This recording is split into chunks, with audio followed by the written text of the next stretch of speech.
Hi, I'm Molly Boyle. My colleague, Vin Messina, and I are going to explore the list of top finance and accounting priorities. We're going to highlight why these things are top priorities, why they're top of mind and important to CFOs, chief accounting officers, and controllers.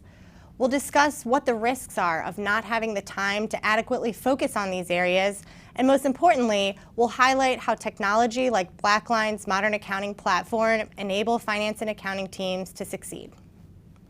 Continuing our conversation around CFO and leadership priorities, another topic we hear all the time is companies focusing on digital transformation initiatives, but specifically ERP-related initiatives, whether that be an ERP upgrade, whether that be an ERP consolidation initiative, migration.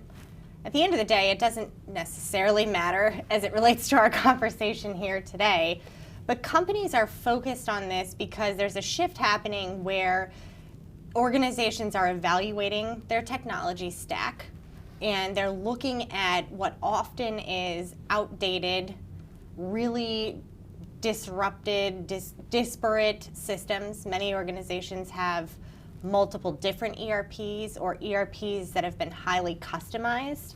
I know in my personal experience, as I went through a digital transformation, right, we started with a landscape that, in my case, was a very outdated SAP ECC instance, right, where we had built the ERP the way we do business or the way our processes work rather than the other way around. So I want to explore this topic of ERP transformations and the role that finance and accounting plays, and specifically the role that finance and accounting technology, complementary solutions like BlackLine, can play in an ERP transformation. Because I don't know about you, but when I was a customer myself, and when I have conversation with customers now in my role here at BlackLine, one of the most common questions I get, or one of the most common pieces of feedback I get, is that, hey, my company has a planned ERP transformation project, and so I'm not really going to have the time to think about finance and accounting or solutions like BlackLine until I get through with that, right? The challenge is that a lot of ERP transformations are really challenged, right? I think Gartner said that 55 to 75% of ERP projects either failed or are otherwise challenged in some way or didn't meet the stated objectives. So in your mind, Vin, what are you seeing here? Well, so the starting point is the importance of an ERP system, generally speaking. I Sure. mean, it's the core system of your business. That's It right. essentially runs your business, right? So we're in an era where people are moving to the cloud. There's this massive migration, right? I don't know what the data is, but I just know from personal experience that a lot of people are upgrading, right, and moving in a different direction, or they're consolidating, or they're shifting from one to the next. The importance can't be overstated, and that is that ERP runs your business. So then the next piece of this is, okay, so if you're going to do an ERP project, what's the first thing you need in order to get that done? You need people that know how to do that project. Right. What else do you need? You need some level of visibility into your starting state and your end state, because you're doing an upgrade on the system that runs your business. Do you want to end in a bad place? And you don't. You actually want to make sure that, as one of our subject matter experts, Mike Palaha, said to me just recently actually, I can get you bad data faster. No, how about we take an opportunity to get the data right as we navigate to this end state? And that's basically how you and I met years ago with the particular customer. But the starting point for me is you acknowledge the importance of the ERP, and then you say to yourself, as a business like a person that runs this process, what happens if it fails? What are the complications that I'm going to experience when this ERP project goes sideways? You're going to have high costs of things and whatnot, but you got to explore those two big points. What happens if it goes south? So yes, the importance of it. What does that mean? And then what happens if it goes south? And that's what we want to talk about today, because we can make a contribution just as you consider and contemplate those two big pieces of an ERP project. The first starting point is, of course, asking, why do ERP projects fail? Right. Yeah, I mean, I can think of several reasons. I think there's research that backs some of these things up, but I think to your earlier point, people having the right people at the table is one of the biggest reasons, or not having the right people at the table, rather, is one of the reasons that ERP upgrades or initiatives are either failed or delayed or, again, didn't meet the stated objectives. And I think what we mean by that is so often organizations bring in either outside consultants or other technology companies to help with these initiatives, as they should, because they've been through it before.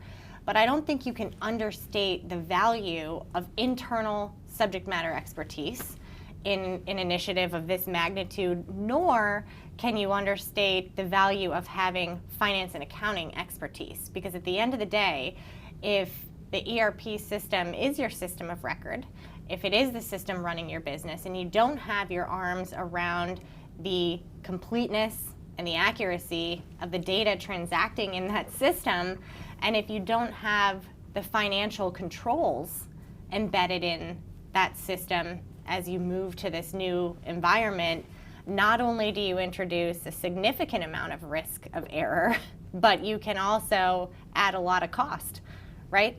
What are some of the other reasons that you've seen? I actually have a wonderful list that I want to review just to get it out there. And this is a great article that talks about top 10 reasons why ERP fails, because again, we have to acknowledge first the importance of doing it and then acknowledge, well, what are the traps, right? Yep. So the first one is failure to set realistic expectations. I think that's pretty common no matter what we're talking about in business. Sure. The second one is failure to embrace change. That's kind of important too, because it sort of has to be managed, and there has to be some level of governance that sets the expectations for the organization. Mm-hmm. But let's talk about lack of commitment by key stakeholders. First of all, what's a key stakeholder? We have to define, it's a person, right? Right? It's an actual human. So key stakeholders become kind of important. And are they committed? Are they engaged? Are they paying attention? Now there's a cost component to this too, because if they're not, it drags on. So not only do you never reach your end state, which has a cost, but getting to that end state might just take you another 2 to 3 to 4 years. Well, why not cut that off, right? Well, and coming back to that, if we think about the value of internal subject matter expertise and of finance and accounting subject matter expertise, I've seen time and time again in talking with our customers and with others who've been through this transformation journey, that a lot of times rework or late surprises that came into play during an ERP upgrade resulted from the fact that finance and accounting wasn't at the table, right? Somebody and this isn't to point fingers at other departments or other aspects of the business, but somebody who was uninformed, working in another department, be that supply chain or IT or what have you, made a decision that worked for them, but didn't consider, because they didn't have the expertise, the finance and accounting implications of said decision. And ultimately, it resulted in a lot of issues downstream that set the project back, delayed the timeline, and guess what? Introduced more cost. There is, when in my view, when you say it's a people process, it relies on people. You made an excellent point talking about third-party consultants. That's very common, particularly in bigger ERP projects. Sure. But one of the other things you've drawn attention to, which I think is really cool, is that who knows your business better? Someone who works in it or someone who's a third-party consultant. So you might bring a third-party consultant in here to do the technical work. That's great. Right. They can do that. And they can learn some of the pieces of your business. But what you really need is deep understanding. And the people that have that deep understanding are the people that are in the business, particularly the accountants and the finance professionals, because that's what they do. They make sense of the business. That's what they do on a day-to-day basis. Yep. So where do you want those people focused? One of the areas that results in a failed ERP upgrade is right project managers. And I'm not suggesting that an accountant could be a project manager full on in an ERP upgrade, but they can certainly complement one. Right. Guidance, because you look at something just as simple as our chart of accounts. Maybe there's 50,000 more accounts than we need. You want to put that in your end state ERP? It's going to cost you all this money? No. So bring an accountant in that actually can help you make sense of the steps and neutralize weaknesses before you arrive at your end state. Well, that's another great point. One that, honestly, I didn't think about before I went through this experience myself. But if you're going to go through, if your organization is committing to an initiative with a magnitude, of the same magnitude of an ERP transformation, why would you wait, or why would you take these legacy GL accounts, cost centers, profit centers that aren't built around sort of a North Star underlying target data model? Why would you take those things and migrate them from your legacy ERP environment into a shiny new environment? we get this question all the time, or we get that initial reaction all the time of, why wouldn't I just wait? Let me focus on this project first and then come back and fill in the gaps. Well, you have an opportunity to get it right the first time and to really have this, deliver this no regrets, no rework effort if finance and accounting is just involved from the beginning, right? Setting that North Star data model, building that chart of accounts that has been validated, that has been synthesized, really going through the process of optimizing your finance and accounting master data structure, and then ultimately building your new target ERP landscape around that. Why would you wait? I think people miss something in this when they're contemplating that question, as far as I'm concerned, and that is, they say, I don't have time right now because I got to get this project going. Right. What they're missing is that if they establish the base level, like building a house, and they take their time to do that up front, they're not paying attention to the amount of time they save on the back end. So if you get this part wrong, everything that you said, and you don't allocate people to get it right, you could be looking at 3 to 4 to 5 years of rework and testing, and certainly not going live on the back end. Sure. So instead of compromising 3 to 6 months early to get some of this stuff in place, you're sacrificing 3 to 5 years on the back end. On top of, now what if the project just is a complete disaster? Some companies where you've heard stories where I spent $185 million and couldn't get it live, right? That's a real problem. You hear stories about shareholder value where misinformation is getting out to shareholders, right? So when you look at ERP failures, don't just look at it from a total cost perspective or time delay. Look at real like business failure. I was reading a story where they talk about the death of institutional memory. So you get this thing wrong and literally historical data goes away, right? Well, that's kind of important. I mean, the death of institutional memory. So what we really want to focus on is the avoidance of these catastrophic events, like funneling $200 million into a consultant's arms and not having a successful project, or loss of institutional memory, or angering your shareholders or angering your employees, and just shift some resources over. The question then becomes is, well, how do you make that happen? Wouldn't you know we have a story? Right. Yeah, and that's a perfect segue, right? Bridging the gap, or connecting the dots rather, between our platform, BlackLine, and how we can help deliver these successful projects, these ERP projects, or whatever your digital transformation looks like, quite honestly.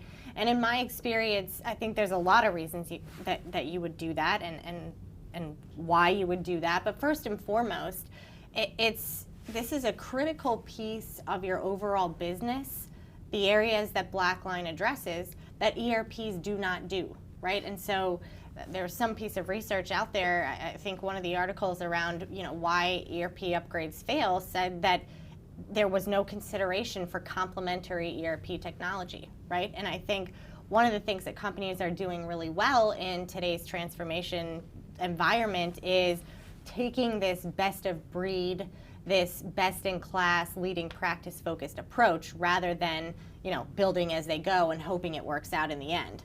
And so part of doing that, part of looking at the holistic processes, particularly within finance and accounting, is contemplating all of the processes, not just the shipping and the posting of invoices, not just the collecting of cash on the back end, but the validating of the data, the orchestration and management of all the activities that have to happen. And at the end of the day, those are areas that are not addressed by the core ERP. And so, as you and I know as well as anyone, our platform does that, addresses those things, and not only fills those gaps, which means the platform is needed regardless of what you're doing with your ERP, but if you do it now, if you use the platform to contemplate those areas in an efficient way, not only is that no regrets and no rework, but also you're empowering the resources and freeing up the resources that we talked about earlier, right? Yep. So in my experience, having gone through an ERP transformation myself and using a solution like BlackLine, we were able to use BlackLine to drive success in that broader transformation because we freed up several full-time people and we allowed them to focus on what was our priority at that very moment, which was getting through the transformation.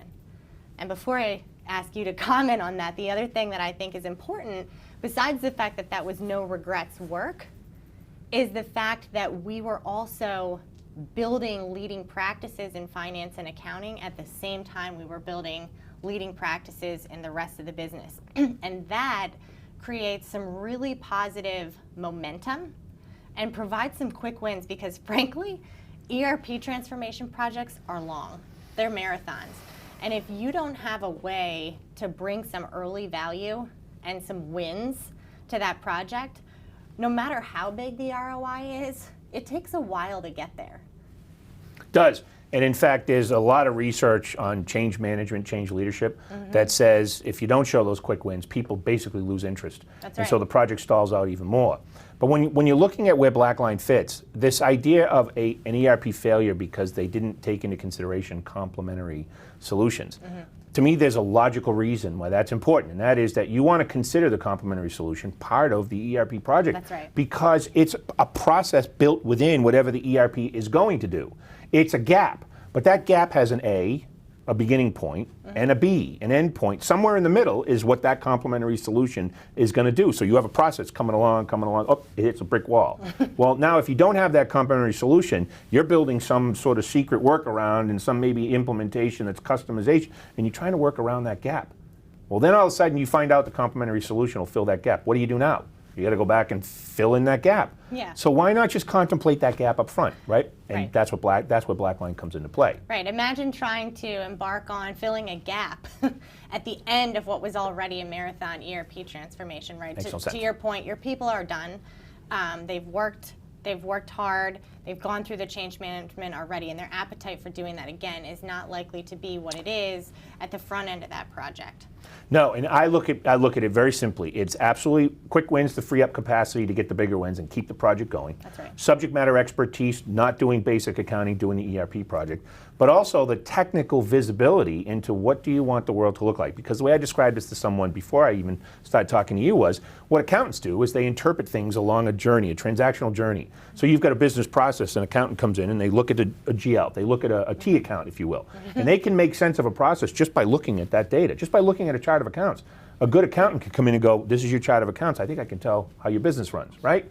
Well, that's what you want BlackLine to help you do. Get visibility now, Right. so that you can build in for the future a much more refined process. That's Yeah. basically what our contribution is to the ERP upgrade story. Yeah, and just a few other, minor notes, but important notes to make, I think, before we kind of close out the ERP conversation, is there other things that as you get to sort of that finish line, as you get to the go live or the turning of the lights on your new ERP, there's a couple of things that you really want to avoid from a change management perspective as you do that. And I learned this, firsthand, and I've seen it day in and day out as I work with our customers here.